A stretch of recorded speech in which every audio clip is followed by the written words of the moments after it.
gentlemen, this fight ends with a tap out due to a rear naked choke at 1 minute and 54 seconds of round number 1. Your winner and still undefeated, Andre the Bull Harrison.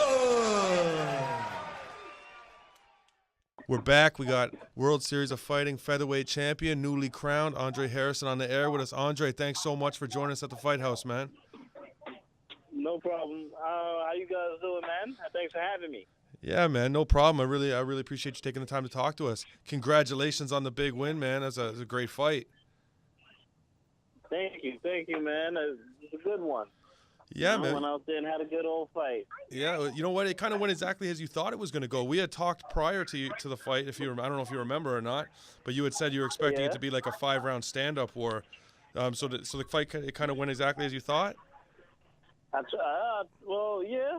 I thought he would, try a little bit more wrestling, but I think he couldn't really find his range for it. So, it opened up. I tried to tell you guys I had better standard than him, so I just showed that. It's true. It was. He came out and he looked like he was moving a lot. He had a lot of good movement. And he seemed to be doing okay in the first couple rounds, but you stole them with like massive power shots. Like, was the game to counter? Because I know when we were talking, it was like pressure was going to be a big part of your game, but you kind of scored your most valuable points with the counter offense. Was that surprising to you? I don't know if I would agree with that. The first knockdown in the first round was off of one of my combinations. Mm-hmm. My butt was more so towards the middle of the cage, and it ended. I threw a right hand. I believe it dropped him. I threw maybe a 1-2-3 or a 1-3-2. And the right hand dropped him. The second time, in the second round, where I dropped him, it was off of a head kick, in which his back again was on the cage.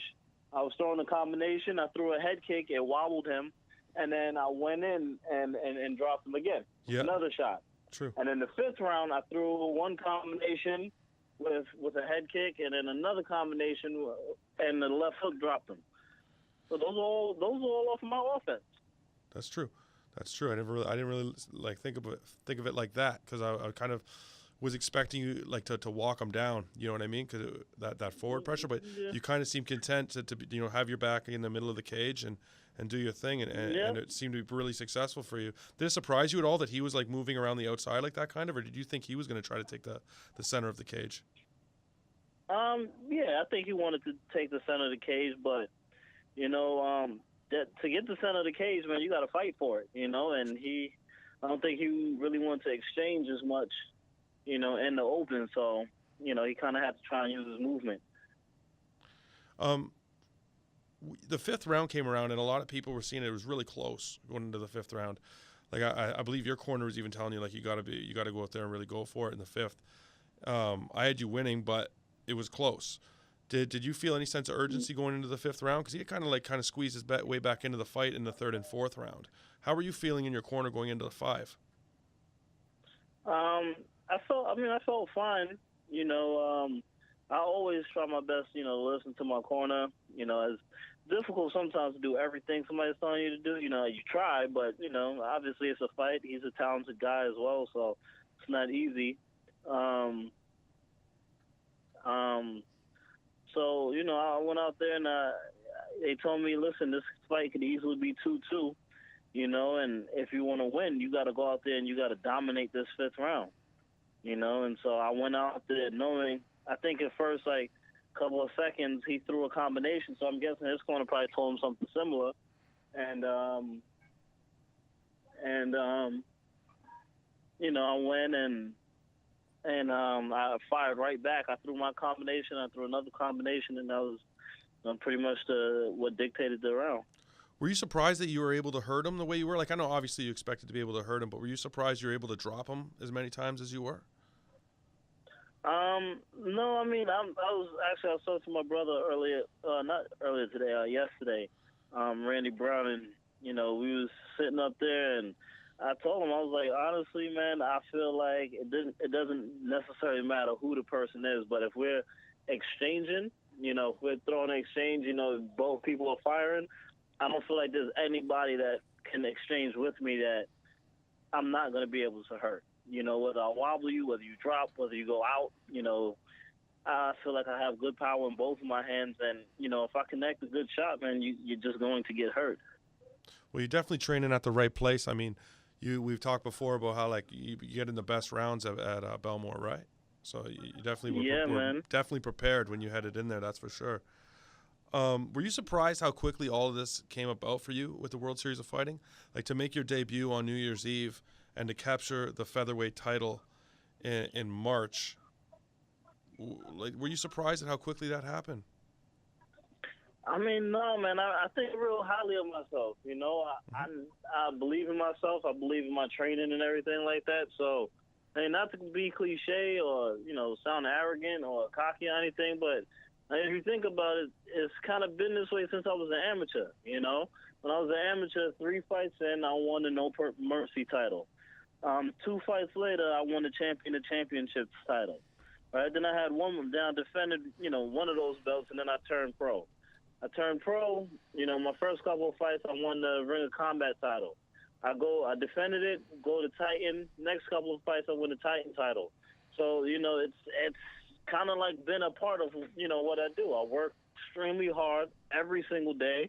You know, I fought last weekend for the World Series belt, right? Yeah. And, you know, we fought 5, you know, tough rounds. I already started training already. I sparred 4 rounds earlier today. You know what I'm saying? Like, I work. When I tell people that I have a very sickening work ethic, it's not something that I say to sound cool. It's legit. Like, I do not mess around. I already, you know, I grappled, you know, 6, 7, 8 hard rounds this morning. I sparred 4 or 5 rounds this afternoon. I, you know, did cardio. Like, I work out hard every single day. In fight camp, not in fight camp. Most guys that would have won the title I just won, they could have been, you know, very easily in vacation mode. You know, me, I'm here trying to. I spent in between my workouts today. I was watching the Glory card. One of my favorite fighters is Cedric Dume. Mm-hmm. You know, and I was watching him defend his belt, and I'm sitting up there looking at certain techniques that he threw that I thought was, you know, good, solid techniques, and I'm going to try that today in sparring. Well, speaking of, so what, you know, we're talking about your career, talking about how you're jumping through and stuff like that. What's next? What do you see as being next for you? Is there somebody you have your eye on? Have you talked to the World Series? I mean, it's pretty soon after your fight, so I don't know, but what do you have your eye on, or who? You know, well, for me personally, I would love to fight in July. You know, it just would be good for me. I don't want to wait too long after that because my daughter's birthday is in September, and you know, I want to make sure, you know, I want to do something with her for her birthday. You know, maybe take her to Disney World or something. I don't want to sit up here and be training or have to train or, you know, away for a fight at that time frame. So for me, it'd be ideal to fight in July, and, you know, to do something like that. And I don't care who I fight, man. Honestly, like I said, I grappled early. I did striking this afternoon. I sparred. So I'm prepared to go against whatever style they throw at me, whoever they throw at me. It matters not to me. At the end of the day, my goal, you know, I'm the champ. I'm trying to clean out the division. Do you see anyone in the division? I'm sure you've peeked at the roster. Do you see anyone in the division you would deemed to be any kind of a problem for you? Everybody possesses their own personal skill set, but you know, it's not for me to look at somebody else and be like, oh, this person's you know, an elite striker, I got to watch out for that, or this person is a top level black belt, I got to watch out for that, because at that point in time you're already on the losing end. You know, when I look at somebody, I look and I'm like, all right, well, this person's not good here, so I'm gonna expose that, and then I'm gonna do whatever it is that I want to do or need to do. You know, and that's how I go about my business. Do you think that your skill set is the problem, just because you're so well rounded that you could game plan for just about anything? I think I agree 1,000%. You know, because I can, you know, I can wrestle, because I'm good on the ground, because I can strike. If you're weak in any one of those areas, you know, it definitely will get exposed. You know, you have to be solid all around in order for it to be a competitive bout with me, you know? One of the things that I find interesting when it comes to the World Series of Fighting is that they don't necessarily put on as many cards as some of the other promotions. With activity level being an important thing for you, is that something that concerns you at all with the promotion, just not being able to get that number of fights in? No, nothing. I mean, I believe I have a good relationship with them, right? And again, you guys saw me on the MSG card, and again, you saw me fighting in March. So, Sure. For me to sit up here out of anybody else and be like, oh, well, they don't put on the shows, I'm nervous, would be kind of a bogus statement because they put me on 2 cards back to back. You know what I'm saying? So Fair. for me, it's not an issue. And so no, it doesn't concern me, and I believe they do put on, a couple good shows. I think they put on 10 shows a year on average. So if I can get on 3 or 4 of those shows, I'm happy. One of the big things for that looks good for you right now is that they're in need of that person to step up and be a real star with the promotion. They've lost a couple of the champions to other promotions, and Justin Gaethje's just came out, I think, today and said that he's officially taking offers for free agency. Are you looking to take advantage of this and become the face of the World Series of Fighting as that guy? 1,000%. I mean, like I said before, my thing was to get past Lance. Now that that's done and over with, whatever they need me to do, market-wise, however we go about doing this, I'm all for doing. I have no problem talking to the media. I have no problem, doing radio things. I have no problem going places. None of that stuff bothers me. I'm fine with all of that. I just, if I'm going to be doing things, to be the face of the company, I need to, I just want to continue to feel like, I'm the face of the company. Want to be treated as such. And so far, everything's good. They whatever it is I ask for or, say or whatever, they respond back in good timing, and everything is great. Have you talked to them all about the filling of that need and touring or doing whatever you need to do and being that guy for them? Have you guys had that discussion? No, we haven't had that discussion yet. I think it kind of like everybody, it's not the first time I've heard that. I've heard it from several different people, so kind of think it's in the air already. It's just one of those things that it's going to happen when it, when the timing is right. How close are you to your peak? What have we seen from you yet? How close are you to being in the peak of your prime? Maybe 60%. 60%. Wow. Yeah, you're a pretty good 60%, man. Thank you. I appreciate it. Yeah, I used man. to say this all the time coming up. I used to tell people in Ring of Combat, yo, you guys, I know you guys all right, well, Dre, you won, but it's I won, but I didn't really get to win the way that I know I can win, Mm-hmm. And I feel like now I'm getting more fights, I've gotten more fights, and I feel more comfortable, and I'm starting to slowly but surely. I mean, it took long enough, 60 fights, but slowly and surely I'm doing stuff better and better, and I'm slowly showing people, that I'm a well-rounded mixed martial arts. I can do whatever I need to do, and the more comfortable I get, the more dangerous I'm gonna be for other people. Is the World Series of Fighting gonna be? Is this where you're looking to set roots, or is this just another on your way up to something? You know what I mean? You talked about being the champion here, then you're the champion with Titan, now you're the champion with World Series of Fighting. Do you have bigger goals? Honestly, I mean, my goal was wanted to just be a world champion. To me, it didn't matter. Originally, when I sat down, I have 2 gold boards in my room. Okay. And originally, when I sat down and wrote it out, I just wrote world champion. I didn't care whether it was World Series, Bellator, or UFC. You know what I'm saying? I just wanted to be a world champ. And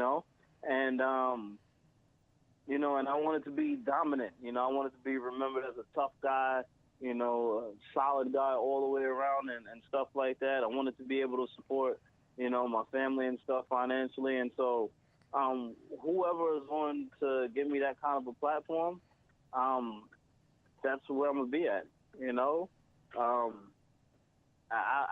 For me right now, again, I said this time and time before, it's about money. Whoever's willing to compensate me for all the hard work that I have put in and that I continue to keep putting in, that's where I'll be at, True. You spoke about your family a couple times now.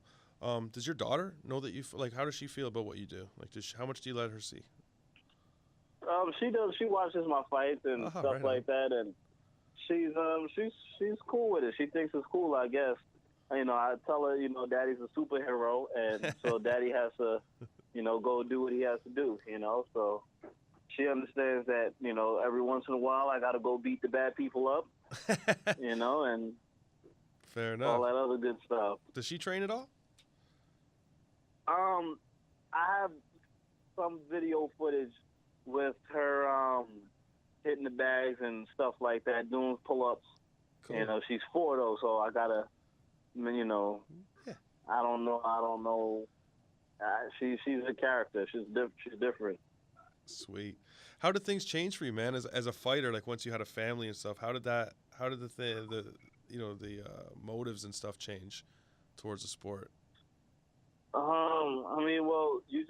When it's just you by yourself, if you miss a meal or something like that, it's like, all right, it's just me. But when you got another mouth looking up at you, and then it's like, all right, it can't happen like that. So it goes from I want to win to I need to win. I have to win kind of situation.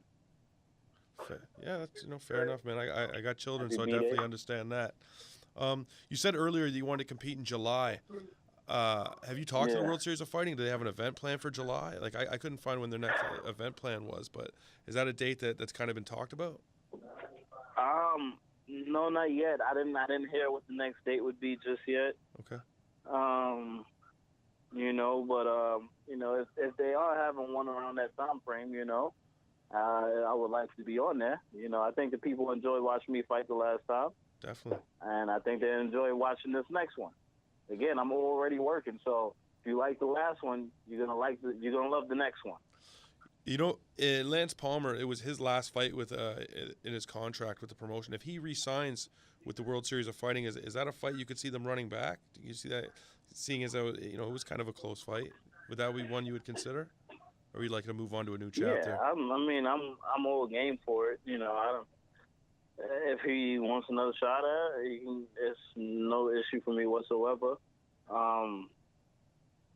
He just, I know he said he broke his hand, so he's playing that kind of a card. So, if he feels that's why he lost, it's my job to show him that it's not.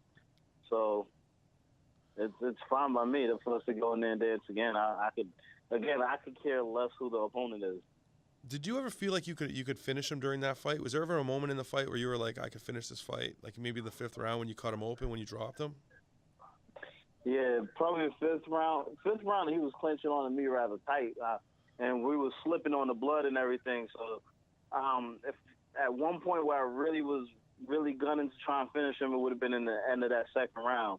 But again, he clinched me up so tight from the bottom. You kind of can tell when somebody's looking to try and get out and stuff like that, and he wasn't trying to get out, man. He was just trying to, make it through to the 3rd round. Mm-hmm. Were you expecting anything more from him or less from him, or did he surprise you in any areas? What was your final when you look back on it? How do you assess the fight? It was good. I think I should have picked the aggression up more in the 3rd and 4th round. Mm-hmm. I think a lot of people think it was close because in the 3rd and 4th round, even though he never had me in any danger or anything like that, being that I wasn't as active, I guess people, just gave him the rounds. It's not like he won it. There's a difference between winning a round. That 1st, 2nd, and 5th, I won those rounds. I physically hurt him in those rounds. True. And the 3rd and 4th, he didn't do anything to me where it was like, oh, Dre might have lost. Dre's hurting right now. You know what I'm saying? So.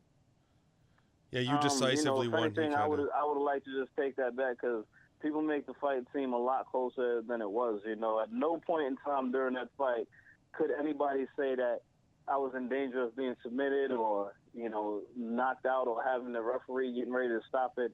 At no point in time during that 25 minutes could anybody say that. But you cannot say the same for him. This is true. Listen, man, I really want to thank you for taking the time to come on the show and talk to us. It's our first episode, so you're one of the first guests we got on the show, man, and I really appreciate that.